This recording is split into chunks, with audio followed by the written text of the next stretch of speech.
কেনেকুৱা লাগিলে? সুন্দৰ, প্ৰকাশ কৰিব নোৱাৰা ভাষা নাই আজি। আমি দেশৰ প্ৰধানমন্ত্ৰী নৰেন্দ্ৰ মোদী ডাঙৰীয়াক আমি কিদৰে কৃতজ্ঞতা জনাম।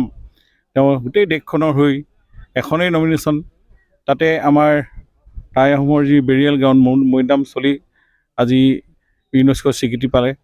আৰু আমাৰ মাননীয় মুখ্যমন্ত্ৰী ডক্টৰ হিমন্ত বিশ্ব শৰ্মা ডাঙৰীয়াৰ অক্লান্ত পৰিশ্ৰম কৰি আজি ৱৰ্ল্ড হেৰিটেজ হিচাপে স্বীকৃতি কৰাত ইউনেস্কোৰ তালিকাত অন্তৰ্ভুক্ত হৈ আজি ডিক্লাৰেশ্যন হৈছে। কিমান ফূৰ্তি! আজি জিলা নহয় অসমৰ বিভিন্ন ঠাইৰ পৰা আজি ৰাইজ আহিছে মৈদামথলীলৈ। আমি সকলো ৰাইজে ফূৰ্তি, চৰকাৰক ধন্যবাদ জনাইছে, প্ৰধানমন্ত্ৰী ডাঙৰীয়াক, মুখ্যমন্ত্ৰী ডাঙৰীয়াক। যিটো কাম কোনোৱে কৰিব পৰা নাছিল, আজি বহুত চৰকাৰ আহিলে গ'ল, কোনেও এই কথা চিন্তা কৰা নাছিল। কিন্তু আজি আমি মৈদামে প্ৰাণ পাই উঠিব, ইয়াৰ সংস্কৃতি গঢ় লৈ উঠিব। স্বৰ্গদেউ চাওলুং চুকাফাৰ যি আদৰ্শৰে সমাজ গঢ়িব। এতিয়া সকলো জাতি জনগোষ্ঠীক লৈ আমি বৃহৎ অসমীয়া জাতি যি গঠন কৰিছিল স্বৰ্গদেউ চাওলুং চুকাফাই,